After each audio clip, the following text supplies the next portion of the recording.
জানিয়ে দিব এই মুহূর্তে আমাদের হাতে এসেছে বাংলাদেশের গুরুত্বপূর্ণ আপডেট সংবাদের শিরোনাম।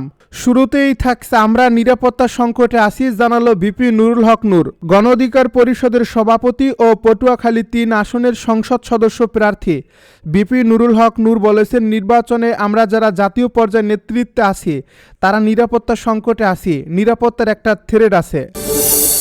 এবারে জানিয়ে দিব মিরপুরে জামায়াত বিএনপি রক্তক্ষয়ী সংঘর্ষ। এদিকে বিদ্রোহীদের বিরুদ্ধে সাংগঠনিক ব্যবস্থা নেবে বিএনপি। আরও থাকছে এবার বিএনপির সঙ্গ ত্যাগ করলেন মান্না, এককভাবে নির্বাচনের ঘোষণা। সব শেষে জানিয়ে দিব আওয়ামী লীগকে নির্বাচনে আনা নিয়ে সরকারের দায় নেই। এতক্ষণ শুনছিলেন হাতে থাকা আপডেট সংবাদের শিরোনাম, এবারে বিস্তারিত। তবে তার আগে অনুরোধ রইল ভিডিওটিতে একটি লাইক এবং কমেন্ট করে জানিয়ে দিন ভিডিও সম্পর্কে আপনার মূল্যবান মতামত। আরও জানিয়ে দিন ভিডিওটি কোথা থেকে দেখছেন বা কোন জেলা থেকে দেখছেন। আমরা নিরাপত্তা সংকটে আছি বলছে ভিপি নূর।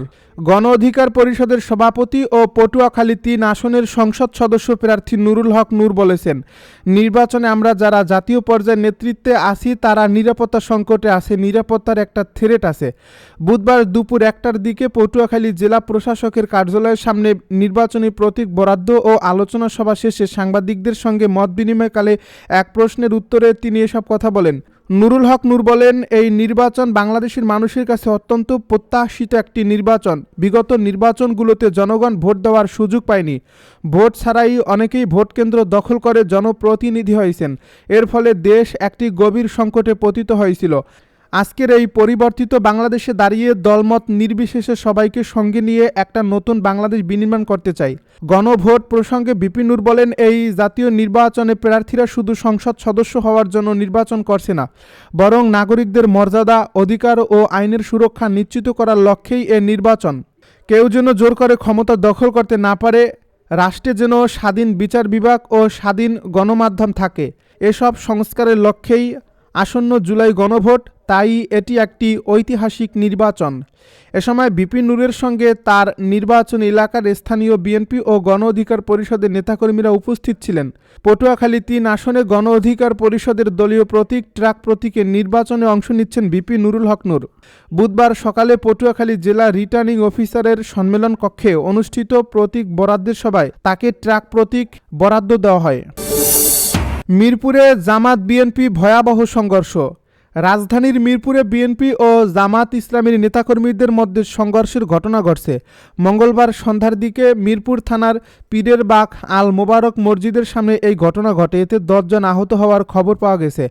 জানা গেছে, এদিন সন্ধ্যায় জামায়াত ইসলামীর নেতাকর্মী ও বিএনপি নেতাকর্মীদের মধ্যে হাতাহাতি হয়।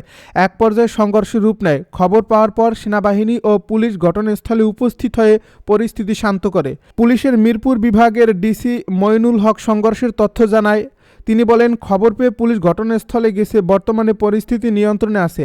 এ বিষয়ে ঢাকা মহানগর জামায়াতের নায়েবে আমির আব্দুর রহমান মুসা বলেন, দুপুরে শেওড়াপাড়ায় বিএনপি প্রার্থী মিল্টনের স্ত্রী জামায়াতের নারী কর্মীদের সঙ্গে বাকবিতণ্ডায় জড়ান। সন্ধ্যায় জামায়াতের নেতাকর্মীদের জিম্মি করা হয়। মারধরের পর হামলা চালানো হয়। পরবর্তীতে সেখানে জামায়াতের অন্য নেতাকর্মীরাও উপস্থিত হন। বিদ্রোহীদের বিরুদ্ধে সাংগঠনিক ব্যবস্থা নেবে বিএনপি। ত্রয়োদশ সংসদ নির্বাচনে বিদ্রোহী প্রার্থীরা বসে না গেলে তাদের বিরুদ্ধে সাংগঠনিক ব্যবস্থা নেওয়ার হুঁশিয়ারি দিয়েছে বিএনপি। বুধবার গুলশানে বিএনপি কার্যালয়ে এক সংবাদ ব্রিফিংয়ে সাংবাদিকদের প্রশ্নের জবাবে দলের মুখপাত্র মাহাদি আমিন একথা জানান।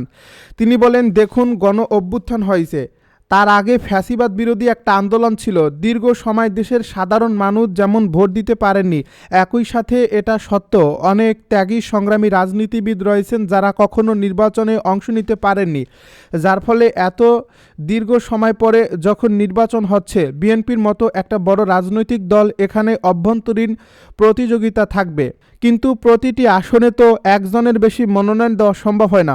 অনেক আসনে অনেক প্রার্থী রয়েছেন, অনেক ত্যাগী, অনেক সংগ্রামী, তারা দলের জন্য অনেক ভূমিকা রয়েছে। কারোর ভেতরে অনুভূতি রয়েছে উনি আসনটিতে মনোনয়ন পেতে পারতেন।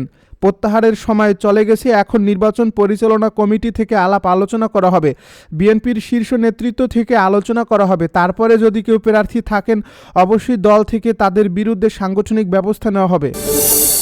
এবার বিএনপির সঙ্গ ত্যাগ করলেন মান্না, এককভাবে নির্বাচনের ঘোষণা। জাতীয় সমাজতান্ত্রিক দলের পর বিএনপির জোট থেকে সরে এসেছে মাহমুদুর রহমান মান্নার নাগরিক ঐক্য। এর পাশাপাশি 11 আসনে এককভাবে নির্বাচনের কথাও জানিয়েছেন তিনি। বুধবার এ সিদ্ধান্তের কথা জানানো হয়। এই দুটি দল বিএনপির যুগপৎ আন্দোলনের সঙ্গী ছিল দীর্ঘদিন ধরে। আসন সমঝোতা না হওয়ায় জেএসডি এককভাবে নির্বাচন করার ঘোষণা আগেই দিয়েছিল। এবার আসন সমঝোতার পরও ছাড় না দেওয়ায় বিএনপির দীর্ঘদিনের মিত্র মান্নার দল একাই পথে হাঁটছে। জানা গেছে মান্না বগুড়া 2 থেকে ভোট করছেন।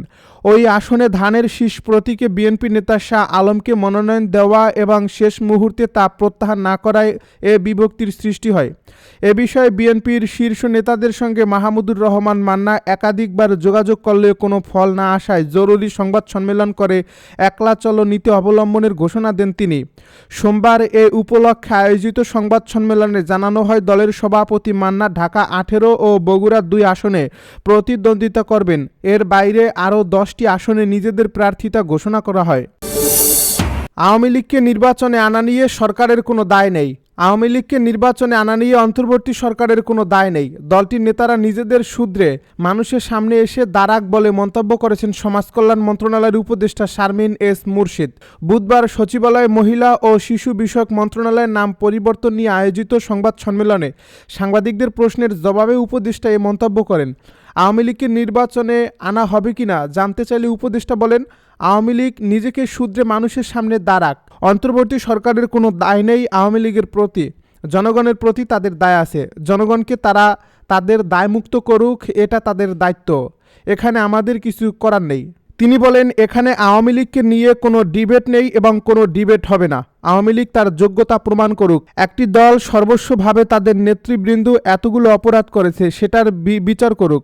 আমরা চলে যাব। আগামী যে সরকার আসবে তাদেরকে বিচার করতে বলুন। আওয়ামী লীগ নিজেকে ধুয়ে মুছে সাফ করে জনগণের সামনে আসুক। জনগণ বলুক যে হ্যাঁ, আমরা এবার আওয়ামী লীগকে ফিরে চাই। এটা আমাদের কাজ নয়, এটা ভবিষ্যতের কাজ। শারমিন এস মুর্শিদ আরও বলেন, এই গুম খুন হয়েছে আওয়ামী লীগের জন্য, এই নারী নির্যাতন হয়েছে আওয়ামী লীগের জন্য, এই কেয়ারটেকার সরকার আমরা হারিয়েছি আওয়ামী লীগের জন্য।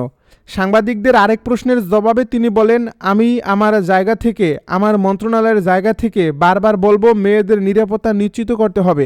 আগামীতে যে রাজনৈতিক দলগুলো অংশগ্রহণ করছে তাদেরকে মেয়েদের, শিশুদের নিরাপত্তা নিশ্চিত করতে হবে এবং তাদেরকে ব্যক্ত করতে হবে। এখানে তারা সেটা ব্যক্ত করেননি। উপদেষ্টা বলেন, এমনকি রাজনৈতিক দলগুলো মেয়েদেরকে কোনো প্রাধান্যই দেয়নি।